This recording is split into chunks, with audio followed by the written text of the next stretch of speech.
Madhu ji, DRM Jain साहब,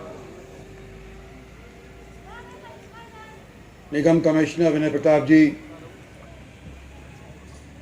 हमारी party की जिला अध्यक्ष बहन गार्गी जी,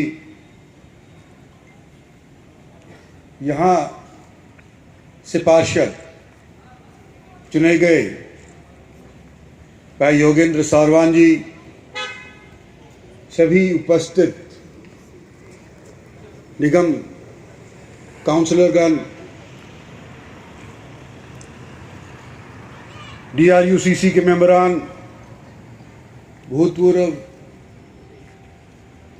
निगम मेयर साहिबाल, सम्मानित मंच और यहाँ उपस्थित सभी भाई और बहनों, एक अरसा बीत गया। असल ज़्यादा कह गया, मेरे ख्याल साल तो बीत ही गया। हम एक दूसरे के रूबरू नहीं हो पाए कोविड की वजह से, और आपकी और हमारी जिंदगी में शायद इस तरह का मौका दोबारा कभी नहीं आएगा। पहले सुना करते थे कि जिस तरह से किसी को कोढ़ हो गया हो तो कोई उसके पास जाने को तैयार नहीं होता, तो उसको छूने को तैयार नहीं होता था, लेकिन फिर भी घर वाले तो कम से कम उसकी सेवा करा करते थे। और ये साल तो ऐसा गुजरा, शुरुआत का तो खास तौर के ऊपर, जहां पर बापू बेटा, पति पत्नी, अगर किसी में से इनमें से एक को हो गया तो दूसरे के कन्ने फटकते नहीं थे। इस तरह का वातावरण सारे विश्व में कभी नहीं देखा। और हालांकि माली तौर के ऊपर बड़ा भारी नुकसान हमारे देश को हुआ, हमारे से कहीं ज्यादा नुकसान विश्व को हुआ। माली हालत अमेरिका जैसे मुल्क के अंदर चरमरा गई।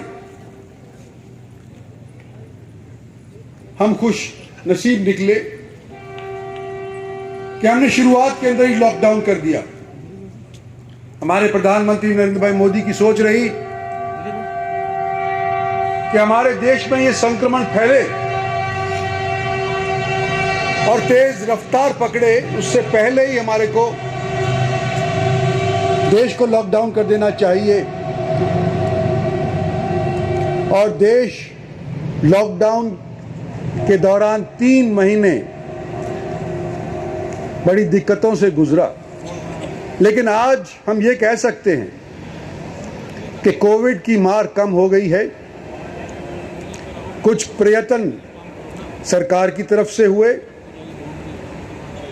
कुछ प्रयत्न लोगों की तरफ से भी हुए, जो आज भी यहां पर कोविड को हराने के लिए अपने चेहरों के ऊपर मास्क लगा करके बैठे हुए हैं।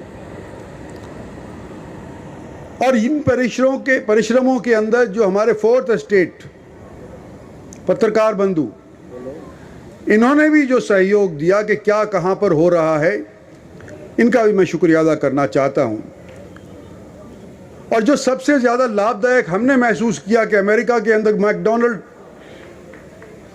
खा करके मोटे माच जाते हैं, पिज्जा खाते हैं, वो हमारे भी शुरू हो गया।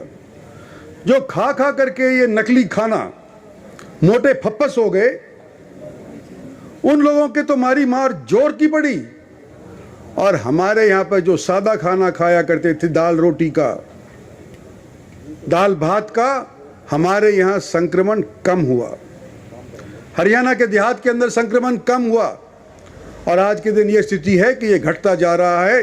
और शायद जो वैक्सीन इतने खर्चों के बाद उपस्थित हुई है विश्व के सामने, इसका शायद उपयोग जिस तरह से हम सोच रहे थे ना भी करना पड़े। तो आज इतनी देर के बाद आपसे रूबरू हुआ हूं।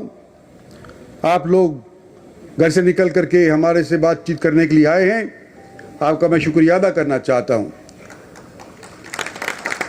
और मैं यूं भी कहना चाहता हूं कि जिस वजह से आज के दिन हम यहां पर उपस्थित दोबारा हुए हैं, ये तीसरी बार है। पहली बार तो जब थी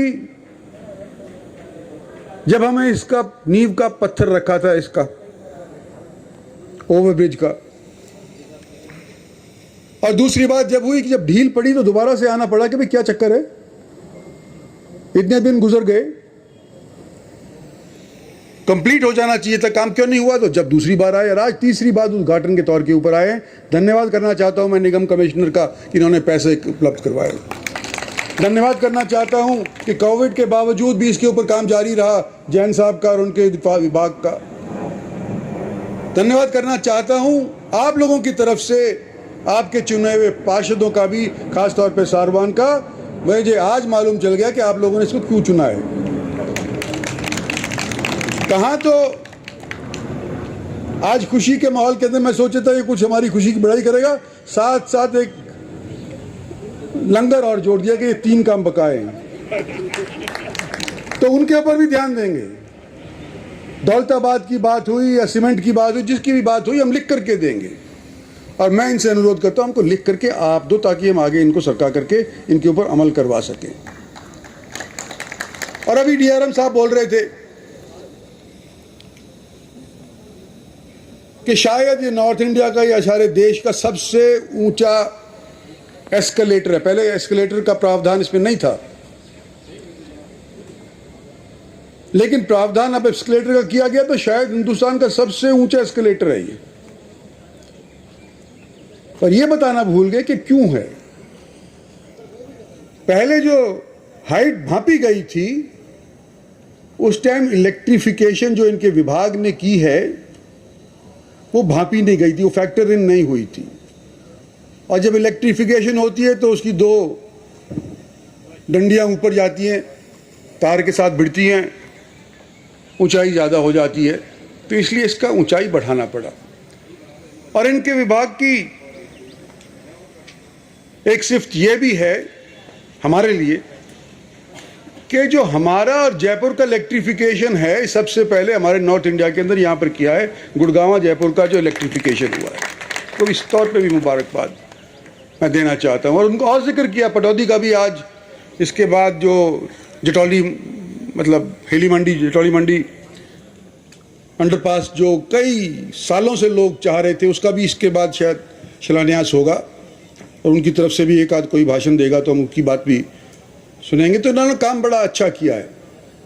लेकिन मैं आज पत्रकार बंधु यहाँ बैठे हैं, आपसे निवेदन करना चाहता हूं कि पिछले कई दशकों से आप लोगों ने सुना है मेवात वासियों का रोना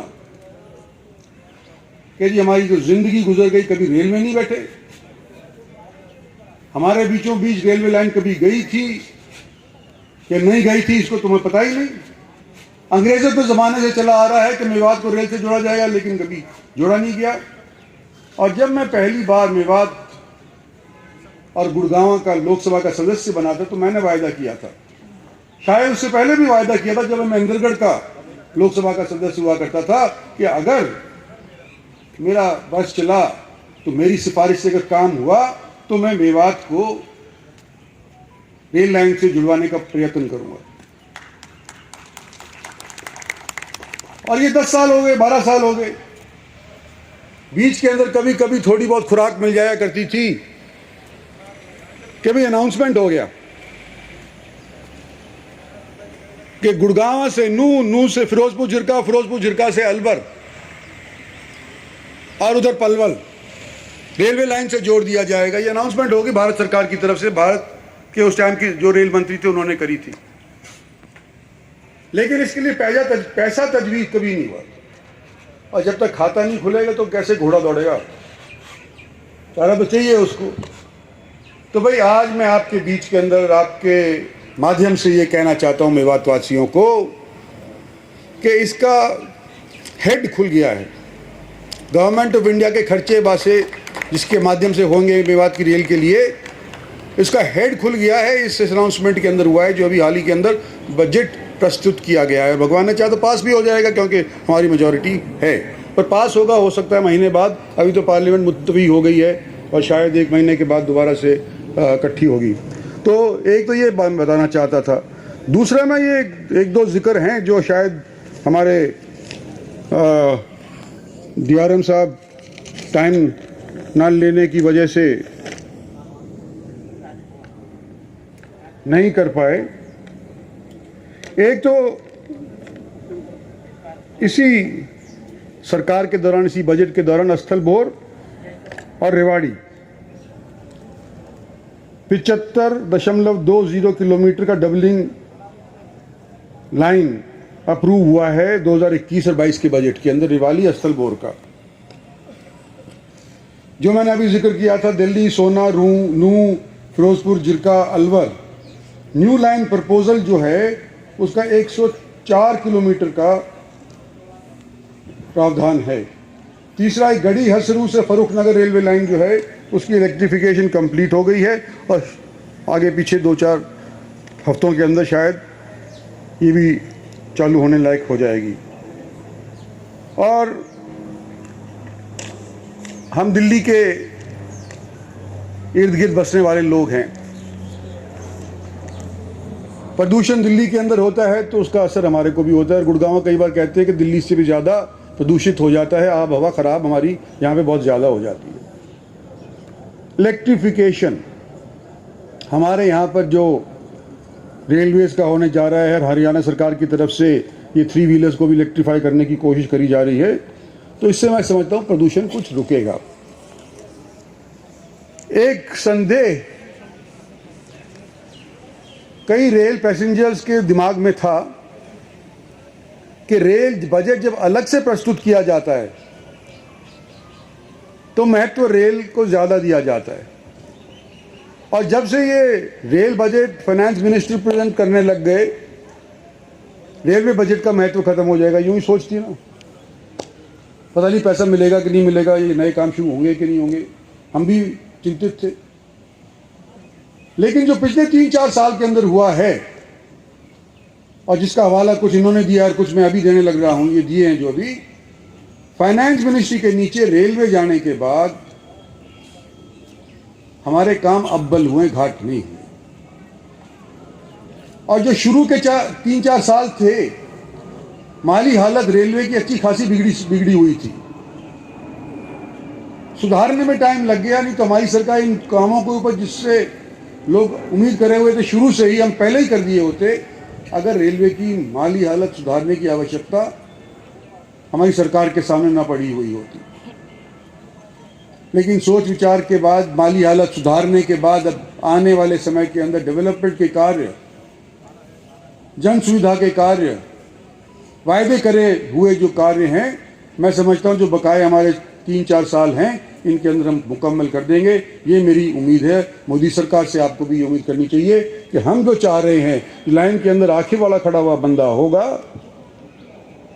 उसके हित की सोच करके निर्णय लेंगे, देश के हित के अंदर लेंगे, किसी एक वर्ग के हित के अंदर नहीं लेंगे। एक का सूत बैठा दें, दूसरे का नुकसान कर दें या ज्यादा का नुकसान कर दें, इस तरह का निर्णय हमारी सरकार नहीं लेगी। जो सबसे ज्यादा लोगों का फायदा होता हुआ नजर आता हुआ निर्णय होगा, उस तरह का निर्णय हमारी सरकार लेने के लिए सक्षम है और लिए भी हैं। तो इन्हीं शब्दों के साथ आज का दिन आपको मुबारक।